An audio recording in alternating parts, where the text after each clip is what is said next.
everyone, and welcome to today's webinar presented by Language Disorder Australia. I'd like to start by acknowledging the Turrbal and Jagera people, traditional custodians of the land on which we gather today, and pay my respects to their elders past, present, and emerging. I also extend that respect to Aboriginal and Torres Strait Islander peoples here today.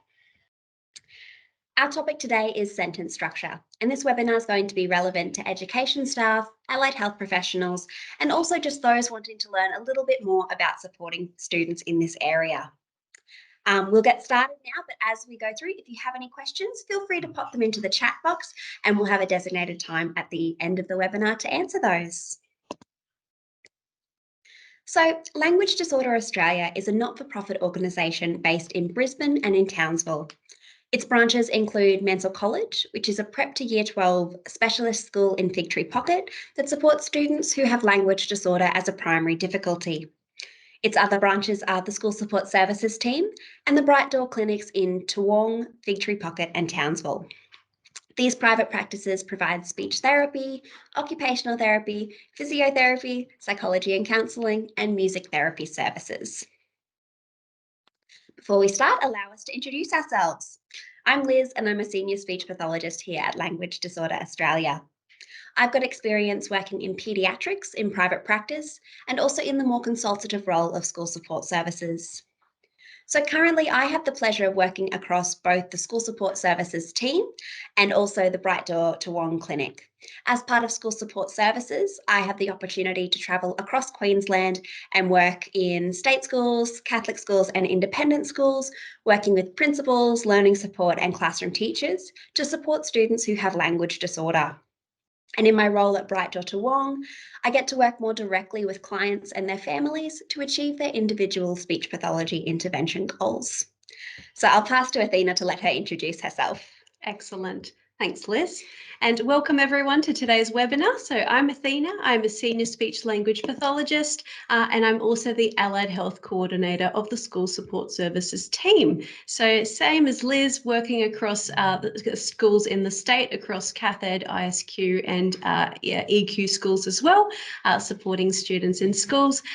Prior to joining Language Disorder Australia, I've been with the company for about 4.5 years now, but prior to that I did come from a background working in private practice, supporting kids and young people 0 to 18 years.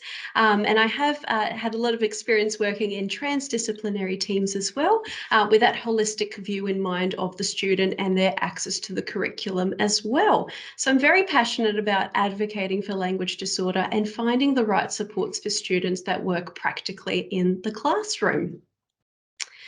Now, over the next hour, Liz and myself, we're going to delve into this area of sentence structure. Now, we're going to look how this develops over time as students and children's language skills develop over time. We're then going to spend a little bit of time looking at verbal sentence structure compared to written sentence structure. And then we're going to discuss the differences of being able to produce a sentence versus understanding a sentence, so that receptive versus expressive language element. Now, we're going to then touch upon what students with language disorder look like in terms of their syntactical skills and that sentence structure, what that looks like in both the spoken and written area. And then we're going to have a look at some practical strategies for the classroom that you can kind of pick up and run with. And again, these strategies will look at increasing our students' sentence complexity, their sentence length, but also the variety of word classes that they're using at that sentence level. Now I'll pass back to Liz and we'll get started. So we're going to start by exploring what is sentence structure. But Athena and I are both speechies, so we should really be saying what is syntax. Sentence structure is syntax. Let's break this down a bit further. So when we're looking at the components of language using the Bloom and Leahy model, we have form, content, and use. Each of these cover a different element and function of language, and today we're going to focus closely on that form component. Form refers to the rules of grammar, either at the word level, which is morphology, or the sentence level, which is syntax. Syntax requires correct word order to achieve grammatically correct sentences. Speech and phonology also fall under that area of form, but we're not going to be covering those ones today. So syntax refers to the arrangement of words in a phrase or a sentence and the rules that govern word order. So this is important because word order affects the meaning of a sentence. For example, here we have James is chasing Sarah, and then we've got Sarah is chasing James. Both of these sentences have exactly the same words, they're in the same tense, and they both have a subject, verb, object structure. What has changed between them is the order of the sentences, or the order of the words, and that's what has changed the meaning of the sentence. So we could also change the order of the words to make a question. We could say, is James chasing Sarah? But syntactic rules tell us that we can't say James Sarah is chasing or chasing is Sarah James. Then we come to morphology. This is another key area of that form component of language. So morphology is the patterns of word formation, but I find it easiest to explain as the small grammatical structures in words. So it essentially refers to a root word and then anything you add onto it. So your prefixes and suffixes like plurals and tenses. All of those small parts are called morphemes, hence morphology. So by adding prefixes and suffixes to a word, we can change its word class and also its meaning. Here's an example. We've got the root word help. So in this case, it's a single morpheme. In this case, it could be a noun or even a verb. If we add the suffix full on, we've changed it to an adjective. With the addition of the prefix un, we now have a negative adjective. And then with adding the morpheme ness right on the end, it's back to a noun again. Unhelpfulness, the state of being unhelpful. To oversimplify things, essentially, syntax refers to sentence structure and morphology refers to word structure. Both of these components are referred to together as grammar. Different word structures require different specific sentence structures to be grammatically correct. And for that reason, it can actually be quite difficult to tease apart which is which. But we are going to do our best for you today. So morphology itself is quite a complex area. So we're not going to delve specifically too far into that today, and we'll instead leave that to a future webinar where we can really sink our teeth into it. What we're going to be focusing on today is syntax, sentence structure. So when it comes to syntax, a key factor to creating grammatically correct sentences are the different classes or types of words in the sentences, like nouns, verbs, adjectives, so on. Most, if not all of you, already have an understanding of what's a noun, what's an adjective, what's a conjunction. But I want to delve a little bit more into the intricacies of these word classes, mostly to demonstrate the complexity that's involved in this area of language. So people who speak English as a first language usually find that the rules and requirements of different word classes, we often acquire them simply through using English day to day, and it becomes second nature to us.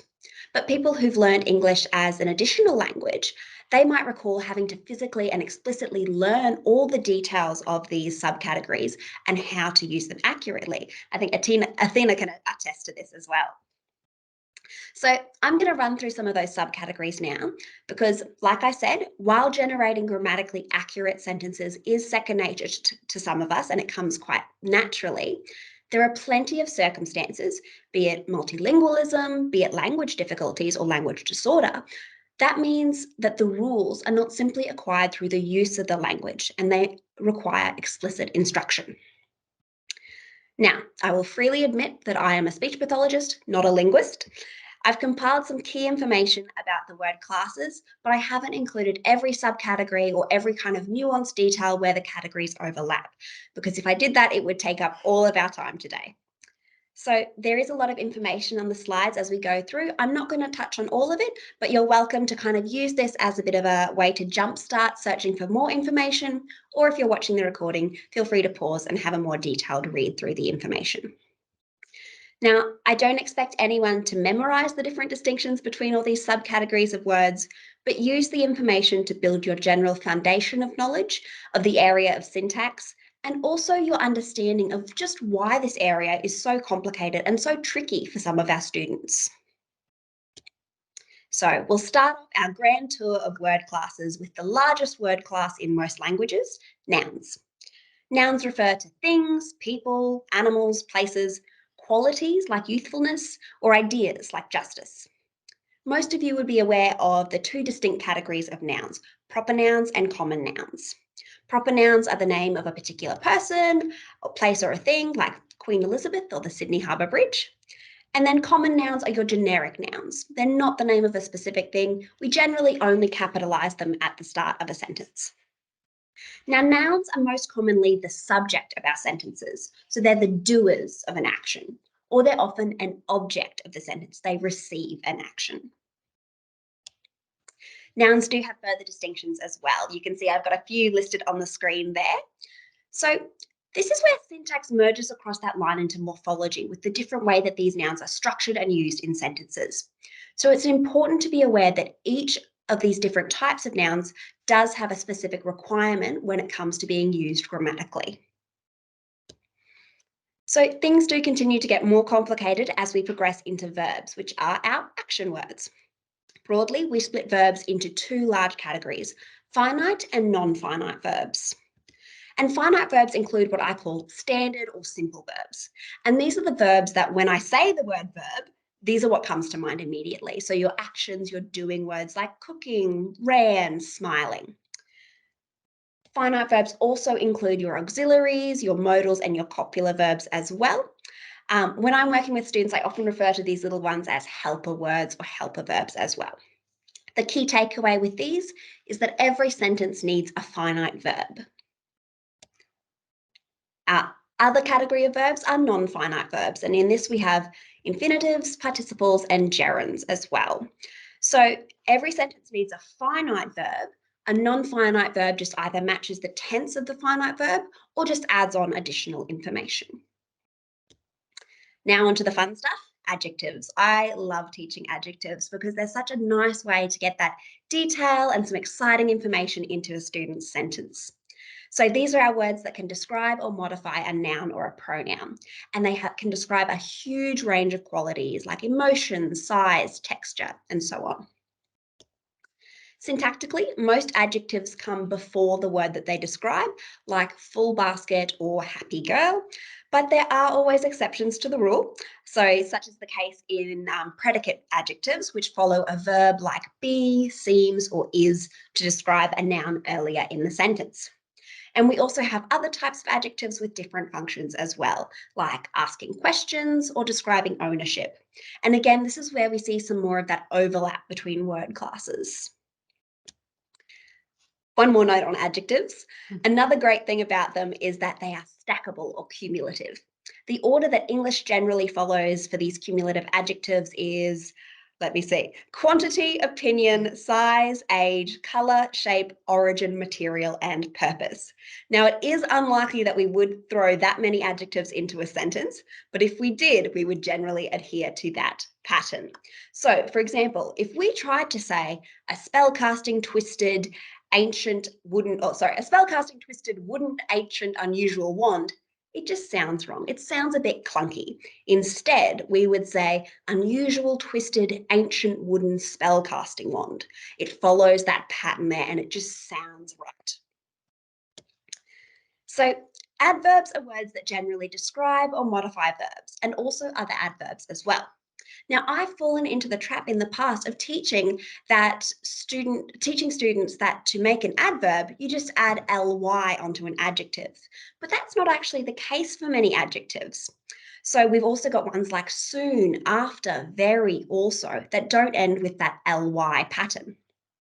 One type of adverb that we have are simple adverbs, and these are often used to describe time, place, manner, frequency, or degree of an action.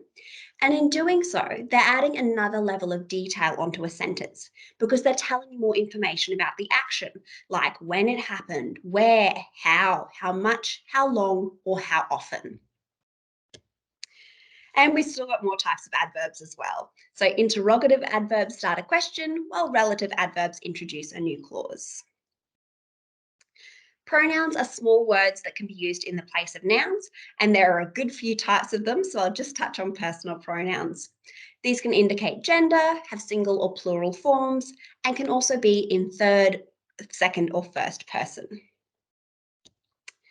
Prepositions are words that demonstrate a relationship, often temporal or spatial, between people, places, and things. So it's describing a relationship between a noun or a pronoun and then one of the other words in the sentence.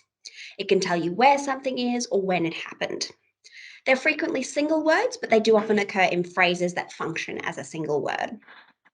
Something to note about prepositions as well is that in order for students to be able to use them accurately, they do have to understand the underlying concept that the preposition represents.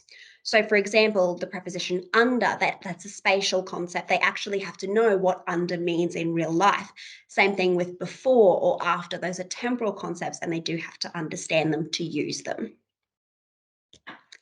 Next, our all-important articles.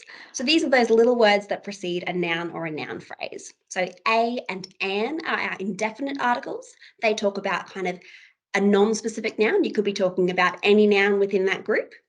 And then we have our definite article, which is the, which is referring to a specific noun. Articles also come under the broad category of determiners, which for the sake of time and brain power, I'm not going to cover today. Interjections like uh-oh, well, and usually stand on their own rather than being part of a sentence, and they convey an emotion. So you might see them in dialogue in narrative writing, but other than that, they're usually reserved for conversation or electronic messaging, not informal discourse. And our final word class of the day, we have our joining words, conjunctions. So there are 4 types of conjunctions in English: coordinating, subordinating, correlative, and conjunctive adverbs. I'm just going to cover coordinating and subordinating today. So coordinating conjunctions are ones like and, but, nor, or. You might have seen the acronym FANBOYS to remember these.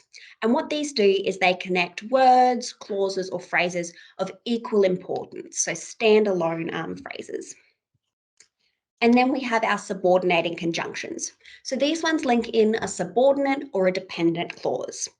Now, I've only recently discovered this, but there is actually an acronym to remember the subordinating clauses as well. So our coordinating conjunctions have fanboys and subordinating conjunctions have on a white bus. Now, conjunctions are fabulous because they really allow us to evoke the power of language. With just one word, we can link information and ideas together and completely change the meaning and complexity of a sentence. All right, word class is done. Let's move on to sentences as a whole. Let's think about whole sentences. We have 4 different sentence structure types. Starting at the beginning, we have simple sentences. At a minimum, this sentence must contain a noun and a verb. And remember what I said before, a finite verb. So a simple sentence is made up of one independent clause. For example, the dog is sleeping. This sentence can stand alone. It's grammatically accurate by itself. That's why we refer to it as an independent clause.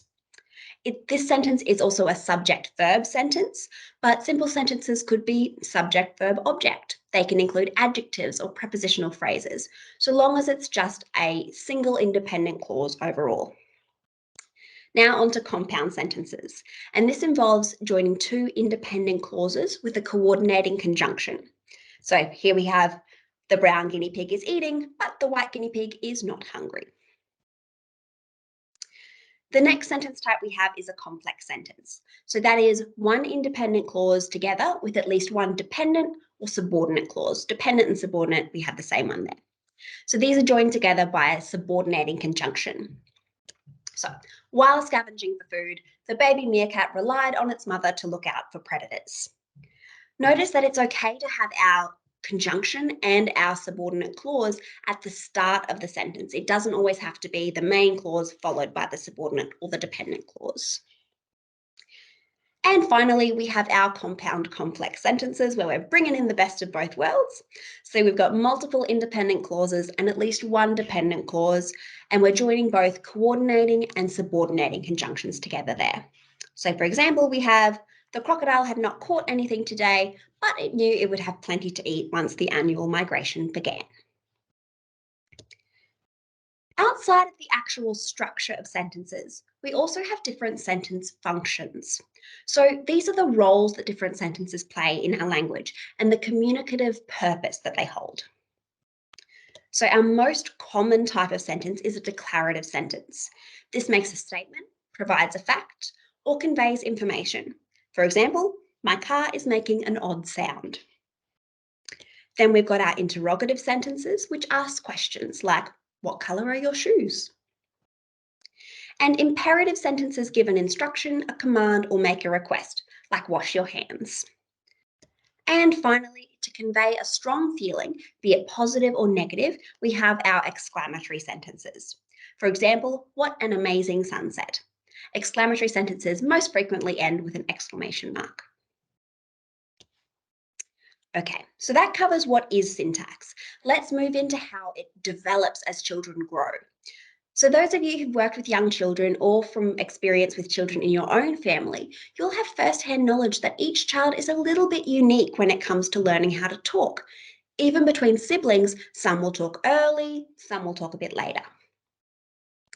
The general timeline that we follow for syntax is this: single words at approximately 12 months of age, and then 2-word combinations at 2 years. Then comes 3-word combinations and so on. What we're looking at here is something that we call MLU, mean length of utterance. And we calculate this by counting the number of morphemes. Now remember, that was those small parts of words, the root words and the prefixes and suffixes.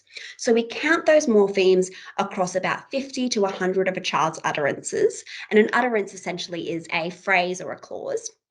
And then we average that to get the mean length of utterance, MLU. And that's a really widely used way to measure and compare a child's expressive language with their same age peers, because it consistently and predictably increases with age. So you can see on the screen there that by about 3 years, children are generally generating 4 to 5 word sentences. Now, remember I said earlier, syntax and morphology are so intertwined when it comes to producing sentences. So I'm going to take a quick dip back into morphology.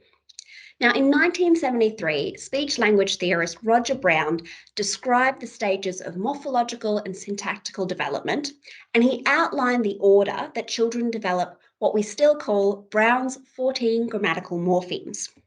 So between 1 and 4 years, children gradually develop skills at using different tenses, plurals, articles, copulars, and auxiliary verbs, generally in the order that's on the screen. And you can see I've got the first 7 there. And here are our next 7. So by about age 4, just above age 4, they generally have mastered all of these different grammatical structures. And these get incorporated into a child's verbal sentences, and it's increasing their length of their sentence and also the complexity. Let's jump back to our timeline with regards to sentence length. So little ones are saying single words at about 12 months old and are starting to combine words into short phrases from about 2 years old. What's really interesting is that research has shown that children generally start to generate early complex sentences almost as soon as they're starting to make those 2 and 3 word combinations. So generally we see coordinating conjunctions before the emergence of subordinating conjunctions. However, it's not to say that little ones don't use words like because or after, but they're more likely to use it to start their response to a question rather than using it as a conjunction to attach clauses together. I'll show you what I mean. If you asked a 2-year-old or a 2.5-year-old, 3-year-old why they like Bluey, they might say, because it's funny. But they wouldn't necessarily generate the whole complex sentence, I like Bluey because it's funny. So the important takeaway here is that sentences get longer and more complex as children get older. In addition to this, the frequency of complex sentences significantly increases within their expressive language. So Diesel's longitudinal study in 2004 found that at age 2, less than 1% of a child's utterances were considered complex sentences, but that had increased to 14% of utterances by the time the children were 4 years old. And something else that I find absolutely fascinating is that between the ages of 6 to 8, depending on the research that you look at, a child should have an almost adult-like mastery of most types of complex verbal sentences. So that is, within the first half of primary school, a child has usually mastered all of the verbal sentence types they need. And the reason that adults sound more complex than a child is because our vocabulary is more developed. We're talking about more abstract ideas with more complicated terminology. And what we're also good at is using our vocab and using our complex sentences appropriately. And that's what children get better at during schooling. They're learning how to use those verbal complex sentences more effectively and also to meet a range of communication needs. So, hold in your mind, children have generally mastered most types of complex verbal sentences between the ages of 6 to 8 years. But if you went into a classroom and you picked up a Year 4 student's written essay versus a Year 10 student's essay, you would notice a massive difference, and not just due to the vocabulary used. That's because even though we master verbal sentence production relatively early, formal written language complexity continues to develop through schooling. And this is really important for us as speeches and as educators, because just because we reach that verbal kind of syntax complexity ceiling with a child doesn't necessarily mean that we stop targeting syntax, because we are still expecting that written syntactic complexity to continue to develop. So in our written work, complex sentences are especially important. Students are specifically assessed in this area across the curriculum. So they're writing essays, they're writing articles, they're writing persuasive texts. And it's also really important throughout life as well, those complex sentences. Think about in the workplace, we're expected to use complex sentences when we write reports. That it's important for marketing and persuading consumers to buy products. It's important for negotiating and persuading as well, and advocating too. So as students progress through schooling, we do see an ongoing development of syntax, and this is most evident in those formal written language, in particularly observable in those complex text structures. So the one that really jumps out is persuasive texts. So these in particular require a strong grasp of subordinating conjunctions to link between ideas and sections. Whereas if you compare them to a narrative text or a descriptive text or even a procedural text, there is still a need for complex sentences, but it's less required. And it also places less demands on the cognitive and linguistic domains. Generally, as students get older, they become more and more capable at producing longer and more complex sentences when required. So that means they're including more words in their sentences, but they're also including more clauses. So the sentences are more complex as well. What older students really become adept at is responding to the context or the required structure of their output.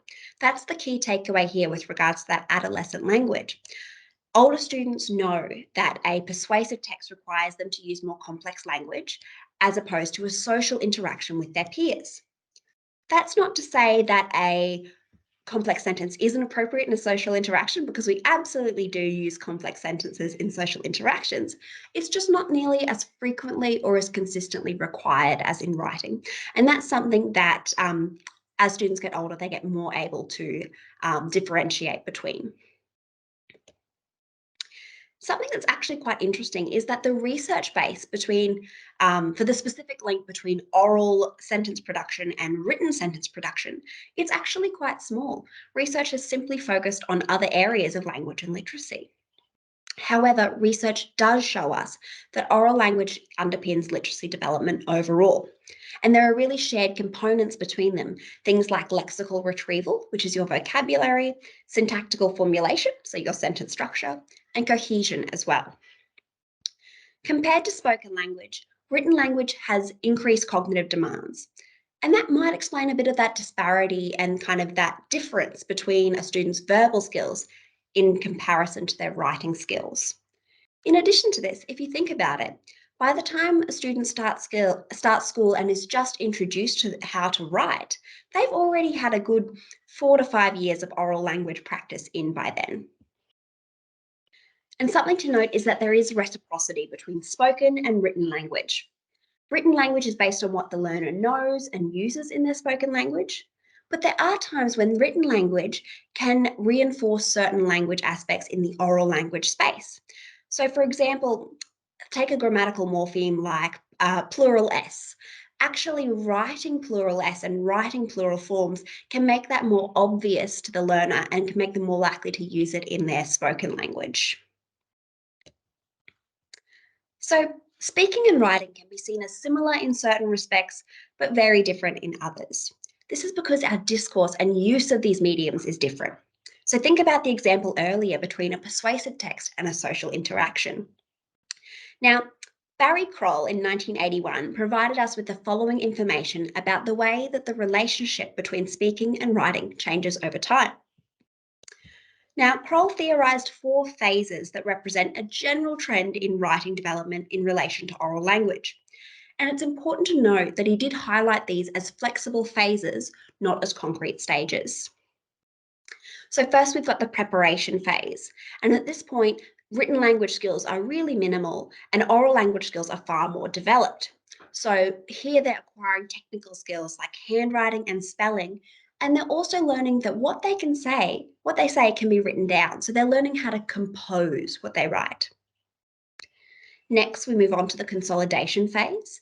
And this is where writing and speech are relatively similar. And you can really see that writing is just written down talking.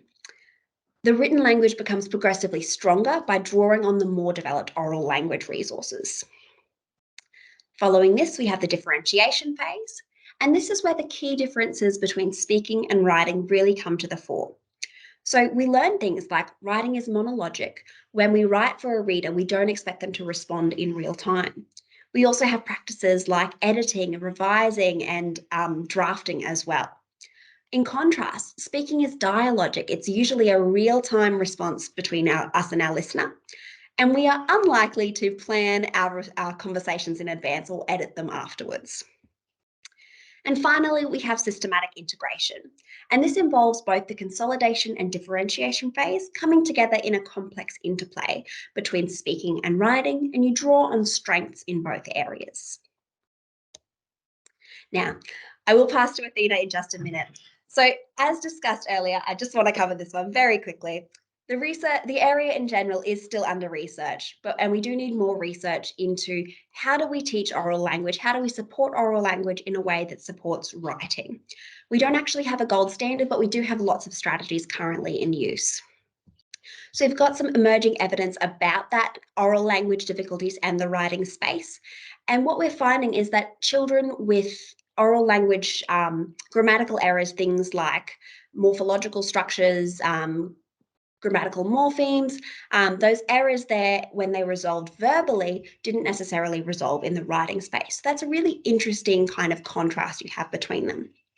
However, what I'd like to finish on before I pass to Athena is that this quote from Tim Shanahan's 2006 article is that there is no threshold level of oral language performance that must be attained before written proficiency can proceed. And sometimes when we go to schools, we get asked about should we prioritize oral language versus should we prioritize writing?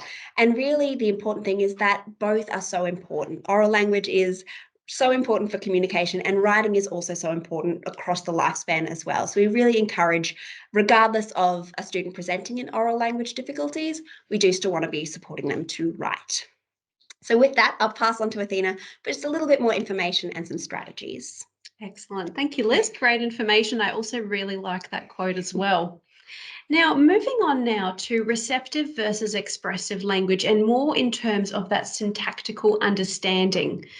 Now, when we're looking at understanding of complex sentences, so that receptive language domain, we're not only relying on students understanding that vocab in the sentence, but we're also looking at their understanding of the syntax, the word order, so which word takes on what thematic role. So when I'm talking about thematic roles is who is doing the doing in the sentence, who is receiving that action, and what is the actual action happening or taking place in this sentence. Now, to investigate this further, what you might like to do with your students or your children that you're working with is to actually do a picture selection task. Now, over here, as you can see, I've got 4 pictures and they're fairly similar as to what they look like. Now, if you gave them the sentence, the girl washed the teddy that he played with, we'd like to see the students that understand those thematic roles in the sentence to obviously point to the correct picture out of those 4. Now, another method to kind of ascertain the skill in your students in that syntactical understanding is through a method called a truth value judgment task. Now, similar with your 4-picture selection kind of task, this time we're showing some sort of visual stimulus to the student, where it might be a video, it might be a picture, and then you're going to provide them with a statement or your sentence. And essentially what you're asking is if the statement you've made is true or false in relation to that video or picture that you've shown them. So again, you're actually getting that data on whether the student is understanding that syntactical complexity. Now, moving on to language disorder and syntax. Now, more times than not, from my personal experience, I would say that kiddos with language disorder often present with syntactical or grammatical difficulties. So let's unpack that further. Now, first of all, what is language disorder? Now, if you haven't joined us previously for any of our webinars, I'll give a quick rundown of what that means. Basically, language disorder is our core business here at Language Disorder Australia, and that's kind of more our specialty. Now, if you haven't heard of the term though, language disorder is a lesser known disability, and that actually affects different domains such as how young people and children think about language, how they understand language, and how they actually use language. Now, language disorder can occur on its own. So when this is happening, it's not because of another biomedical condition or anything co-occurring. It's usually alone. So that in that case, we would call it developmental language disorder. Now, again, DLD would occur in isolation. It's not because of an intellectual disability or any other biomedical condition such as autism, for example. On the other hand, if we did have a diagnosis such as autism or Down syndrome, an intellectual disability, anything like that, we would say that our students may have a language disorder associated with that particular diagnosis. So that's how we differentiate between those two terms. Now, a study in 26 by Norbury and their colleagues identified that the prevalence of developmental language disorder in the sample population was sitting on about 7.5% or around that mark. So in estimation, that's 1 in 14 students, roughly 2 in every 30, so 2 students in every classroom. Now, if we also add in the data relating to language disorder, so if we put together DLD plus LD, that gives us about a 10% of the population with language-related difficulties or language disorder, essentially. So that is quite that 10% is quite a high percentage in a classroom if you think about it.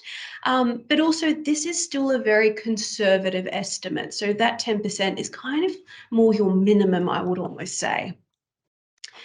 Now, when we're talking about language disorder, there's so many more components to it, but I would highly encourage watching one of our online learning, or watching all of our online learning modules really, but a particularly good one that unpacks language disorder is module number 2, which is called Understanding Language Disorder. And like I said, these modules are free to access, so please feel free to work through these at your own pace. Now, language disorder and syntax, we often see that children with language disorder are very, in comparison to their peers, develop those morphological and syntactical skills at a slower pace compared to their typically developing peers. Now, we also see when looking at their language samples that they have fewer types of complex sentences in their conversation. They're using a smaller range of verbs, so that range of verbs is quite limited compared to their typically developing peers. You may also see omissions of key grammatical structures. So like Liz said earlier, those helper words in a sentence where it might be your articles like the or a or an, or it might be your smaller auxiliary verbs such as could, as, or sorry, are or is, for example. So oftentimes they're skipping on the use of those words. Now, in addition to this, your kiddos with language disorder are consistently going to have a lower MLU compared to their typically developing peers. Now, when we actually look at that specific value of their MLU and even compare it to a matching one in a younger child that is typically developing. Even though the MLU matches, your student with a language disorder is more likely to have way more grammatical errors in their sentences, even compared to a younger child. Now, moving into our next section around general strategies and activities, we've tried to make these super helpful for teachers, especially in that classroom context. So again, they may be way more strategies out there, but these are kind of your nice and free to use strategies that can be implemented in most classrooms. Now, to start off with, a lot of the times, especially with our typically developing students, a good strategy we tend to go to is kind of reading back their work or saying back their sentence to see, oh, does that sound right? Oh, no, it doesn't. How can we fix that? And usually that is a pretty good strategy, except when you're working with kiddos with language disorder or kids that may come from an EALD background, like we talked about 2 weeks ago. Now, the reason for this is that they can't hear their error because they don't understand enough about that grammatical space in order to resolve that error. So let's look at some specific strategies. Now, to start off with, some considerations around our strategies. We've got a bit of a nice model here, which I've borrowed, as you can see. So this scale here ranges from our implicit learning all the way up to our very explicit learning. Now, when we take a more of a treatment approach, especially as speech pathologists, oftentimes we're kind of mixing between the two. That would be more your hybrid approach sitting in the middle, but a lot of the times we're doing both that implicit and explicit, depending on the client, depending on their needs, etc. Now, when we're looking at that implicit learning, that is when our learners are taking on a more passive role. They don't necessarily get that we're targeting a specific grammatical structure or error that we're trying to resolve. They still think it's part of an activity, it's part of play, or generally part of general conversation, maybe a book reading activity, one of those things. So again, this is a very natural environment for a child to learn and be exposed to these syntactical, I guess, treatments. And again, this treatment is very indirect.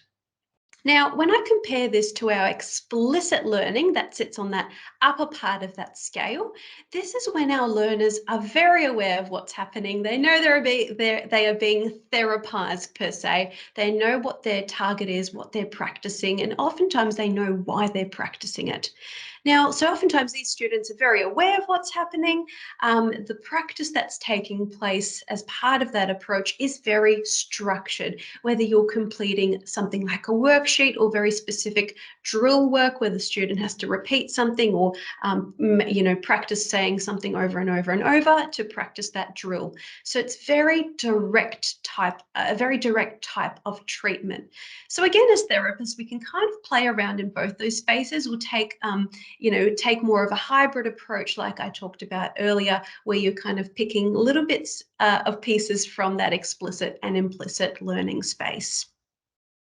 Now, into our general strategies. And I know here as teachers, you often, you're really good in that space in helping students, especially in that written domain as well.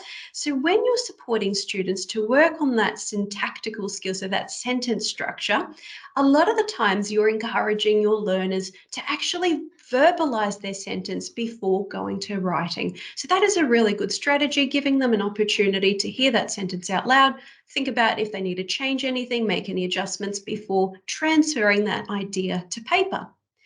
Now, we're getting a lot of teachers saying that, I have so many students, they give me these excellent sentences, kind of off the bat, but then all of a sudden, when they go to write them, they've forgotten what they've said, or they've very much simplified their sentence and forgotten all these awesome adjectives and adverbs that they initially stated in the spoken sentence. So a really nice and easy solution to that is to use a voice recorder. I know a lot of our students have access to laptops or to iPads, and oftentimes there is a voice recorder app on those. So definitely look at using that, because again, you can encourage that idea generation stage and that spoken stage to be recorded. Students can then at their own pace listen back to those sentences and then hopefully transfer the entirety of those to paper. So that could be a good strategy there. Now, another strategy is more your closed tasks and your fill in the blanks type activities. So again, depending on the actual target you're working on, you could look at having an incomplete sentence or maybe a sentence starter or more a fill in the blank type activity where the student has to understand what needs to take place where in a sentence, what the blank may be filled with, depending on what word class you might be learning, and also a good opportunity overall to also practice vocab choices, just to see if they understand the sentence that's been presented and what word could fit in that particular context. Now, another activity you're probably looking at, especially as teachers, oftentimes you're giving out spelling lists and words that you want your students to practice across the week, and then they may have a bit of a spelling test coming up. Now, to make that activity even more functional is to actually get them using those spelling words in sentences, because now we're not only practicing that encoding and the spelling aspect, but we're also seeing if our students can use those word meanings correctly at the sentence level and they're positioning them correctly in a sentence. Now, the last activity, I'm very sure you're familiar with this one, is reading. Now, reading is a very big opportunity for students, especially when you're looking at that implicit learning. You're actually exposing students to a lot of complex sentences. And again, if their target is to comprehend what they're reading, which of course it is, you're actually getting them to be exposed to those different sentence types and looking at the comprehension of that task as well. So definitely consider reading one of those big ones as well. Now, another fun task that you might look at in your class is something like a debate. Now, when you're doing a debate, perhaps come up with a bit of a controversial topic. Who prefers, healthy food over junk food? Or who prefers cats over dogs? Or if you think we should abolish the school uniform, for example, and get students to practice coming up with a debate, defining their opinions, writing those down. Maybe you've got a bit of a graphic organizer. So again, you're then targeting that spoken and the written types of sentences as well. So that could also be a nice activity in class.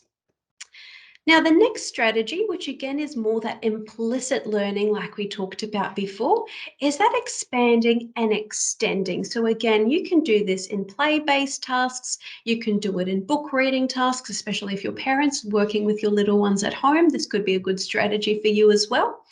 Now, expanding and extending refers to continuing to talk about the child's, initial topic or area of interest. And each time you're adding a little bit of new information.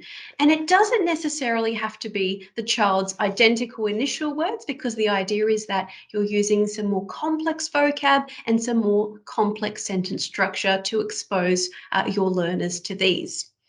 Now, an example of this, maybe you have a student or a child that says, penguins can't fly. And you would then come in and say, yes, their wings are much better suited for swimming. So that's a good example of that one. On the other hand, we also may use recasting in a similar way. Now, recasting is when we give models to show how language can be used and corrected when there's an error being made. So, for example, if our child said, my toe hurting, maybe you come along and recast in the correct way and say, oh no, your toe is hurting. Now, the target here isn't necessarily that they repeat the corrected version, but bonus if they do, if even better if they do. But there is also good evidence to suggest that you can actually cue that child to get that correct form themselves. So maybe you say something like, oh no, your toe is hurting, for example. Now, our next strategies are quite visual. So if you've got those visual learners in your class, this might be a nice strategy for them. And also really good if you're having students who are just kind of figuring out the basics of a sentence. Now, let's say your target with a particular student was coming up with a 4-word sentence. So maybe you had a visual stimulus and you wanted them to come up with a sentence, the duck is eating. What you could do is use this pacing board. So a pacing board is when you're giving that visual kind of stimulus to your learner. It may be more tactile or more manipulatives. It may be counters on a desk, or it may be a visual of those 4 dots like you can see on the screen. The idea is that each time they say a word in that sentence, they're pointing to that word or representation of the word using their counters or that visual representation to kind of pace out their sentence. So hopefully they're getting the idea that, oh, I've got one more dot, I need one more word to complete that sentence, for example. Now, on the other hand, we also have sentence strips. Now, sentence strips provide our smaller words, or like Liz was talking about earlier, those helper words in a sentence, whether it might be your auxiliary verbs or the articles in a sentence. So if again you're working with little ones who always omit these very important words, this is a way to get them to include these. So over here, we've got a couple of blanks in that sentence and we've got our articles and our is in it. So again, maybe they respond to visual stimulus to fill in the noun in that context, a verb, and maybe an object, so another noun going to that sentence. And we can kind of help them by asking questions. So who is in the picture? So hopefully they say something like the man or the girl, the student, the desk. So again, talking them through so they can complete each of those blank bits of the sentence and then have them say that back using by including the smaller helper words as well.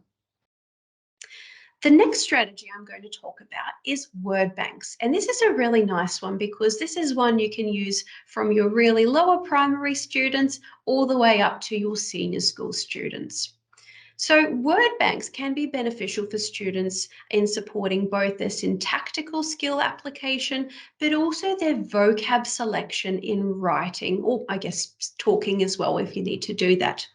Now, you may start a task in your class, whether you're introducing a new learning topic, maybe you start with a whole class brainstorm so everyone comes up with relevant words relating to that topic. And maybe you do nouns, adjectives, particular adverbs, maybe conjunctions, depending on the topic. Now, you could record this on something like a word wall in your classroom, or maybe you do it in an electronic way, like something like OneNote, for example.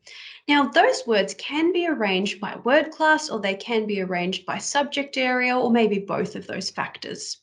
Now, by providing students access to these word banks, you're eliminating that processing time of that word retrieval. So if you're having students that are forgetting how to use more of those technical words and they're spending a lot of time trying to remember them, you're eliminating that step and making that process more speedy. The other thing that you're doing, especially for those kiddos with literacy difficulties and spelling difficulties, you're eliminating that time, that cognitive demand from having to think about how to spell that word. So now I've got it right in front of me. I can go ahead and put that straight into my writing, and that cuts down on that waiting time as well. Now, color coding language is also a really nice strategy to use. If you were one of the eagle-eyed viewers watching this webinar, you may have noticed Liz, when she was introducing these word classes initially, they were already color coded. Now, color coding is a really nice adjustment to text because it's going to support both verbal expression and our writing development. It gives an additional layer of meaning to the text and visually supports students that have those language needs or even literacy difficulties to identify what word classes are and what are potentially some options we need to look at when we're doing our writing or maybe our spoken activities as well. Now you can see here we've color coded each word class. You may start really simple in this task. If you're trying to get students to talk in more complete sentences, maybe you start by saying that every sentence needs to have red and blue words. So a noun or pronoun plus a verb at a minimum to make a simple sentence. And then the idea is that you're teaching each word class and its associated color, and you're doing a lot of that explicit teaching about what that word class actually means, what are some examples of those words, and how those colors work together. So for example, you may teach students a rule that generally your green words, your adjectives, will come before your red words, so your nouns, because adjectives are describing our nouns, and kind of teach them that rule on how that color interaction would look like. Now, Like I said before, word banks, they're very useful. You can color code your word banks when working with students. So this is an example here. We've got some nouns that we've gone ahead and color coded. We've then got our blue words, our verbs, we've color coded those as well. So we might start off by giving our access to those word banks for our students, and we're asking our student to combine some red and blue words together to make some simple sentences.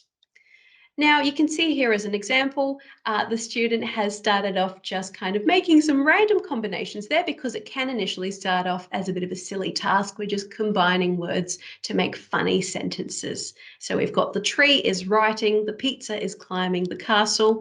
We may then introduce them to green words and give them again the rule that green words are going to describe our red words. So again, we've got the ice cream is terrifying, the smelly shoes are jumping, and the shiny spoon is digging a deep hole. So again, you can see there, they've got the right order of words. They've used those colors appropriately. Our red words come first, then our blue words, and then you may have another red word. And generally, our green words come before red words, generally. Now, you can also get your students to color code their own sentences. And this is a way that they can practice finding those word classes as well and monitoring in their writing. Or we can even start with giving them a sentence and they have to color code it to show us their understanding of the different word classes. So in this example over here, we've asked our students to go ahead and find all the red words in the sentence. So they've gone ahead, found dad, donuts, and the children. Now, to make things easier, if it's a more complex sentence, maybe we provide them with some color coding already, like we have there with our article and our orange word, which is our preposition. And then we've gone ahead and asked them to find all the red words, then find the blue words, so our verbs, and any adjectives in the sentence. So they've successfully done that. And again, the idea is not that they have to color code every single part of the sentence. This is more of an extreme example. It depends on the target that you want to work with. So in this last one, we've got a more complex sentence. We've asked them in one go to find all the nouns, then all the verbs, any green words, any adjectives. We've got our preposition there. We've got our articles in pink. And then finally, we've got the word before, which is our conjunction as our purple word there. Now over here, this is an example of how a student might use color coding to their own writing. They've started pretty simple here with a nice sentence saying the dinosaur is hunting for food. So then we've asked them to go ahead and color code their sentence. They've found the red words there. And we've then asked them to find some green words to describe those red words. So then they've gone ahead and said the hungry dinosaur is hunting for delicious food. So you can see that process of that editing, how they've improved their sentence. The next one, they've started again pretty simple. The man walked along the road. So again, we've asked them to find the red words and then add some corresponding green words to describe that. And you can see again, that second sentence attempt, it's much more interesting than that first one. And again, we've found our blue word in this example as well. We've got the word walked there. They've identified that. And then we've asked them to describe the word walked. So we've added in a brown word or an adverb in that case. So they've done a pretty good job there. Now, with this whole color coding approach, what we're doing is we're showing our students that the aim of a sentence is not only for it to be grammatically correct and just a simple sentence, but we're adding complexity, we're adding color, because at the end of the day, a colorful sentence is much more exciting and interesting. So that's the key takeaway there. Now, another strategy, whether you choose to pair this with color coding or treat it more in isolation, either way is fine, is to actually explicitly teach conjunctions. So practice looking at different conjunctions. You can start by looking at the fanboys type conjunctions, so those subordinating conjunctions first, or coordinating, I should say, before going into the more complex ones on the white bus. So again, practice joining two clauses together with those words. You may do some identification of those and highlighting them in sentences.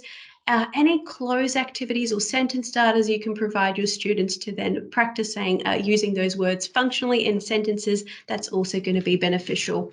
Now, another whole class activity, I know a couple of schools have practiced doing this, is telling a class story together. So that's when a student provides one clause, the next one then provides a conjunction, then the next student follows up with a clause, conjunction, clause, conjunction, and so on. So you can end up with a pretty wild story being told at that class level. Now, explicit teaching of text structures, that's also going to be very impactful for your learners because you're looking at different genres and the different templates that can go along. So depending on what you're working on, let's say it is a procedural text, you may look at some highly used words in those contexts. So words like first, next, finally, therefore, and again, giving a lot of explicit instruction and examples of how to embed those words in sentences, but also how those sentences can go and can be formulated across that particular genre. So again, providing any templates that you can and providing that explicit instruction around what that should look like. Make sure as well that the practice you're doing is meaningful. So a lot of those topics are meaningful to your students. So maybe if they're writing a persuasive piece, maybe they need to persuade their parents why they need to attend a particular social event for school. Now, we are at the end of our webinar, so I'm going to pass you on to Liz, and she's going to close off and kind of look at any housekeeping by the end. So that is all the content that we have for you today. We do have a little bit, we are cutting it fine for time, but if you have any questions, feel free to pop those into the chat box. While we wait for any of those, I'll just quickly pop to through our references very quickly and come on to our contact information. So we're happy for any questions to come through now. If you have any kind of more complicated questions or ones that you'd like to email, please send them through to hello@languagedisorder.org.au. You'll see on our page there, we also have a closed Facebook group for allied health professionals and education professionals. This is called the Language Disorder Australia SSS Professional Network, and you can actually access it by the QR code on your screen.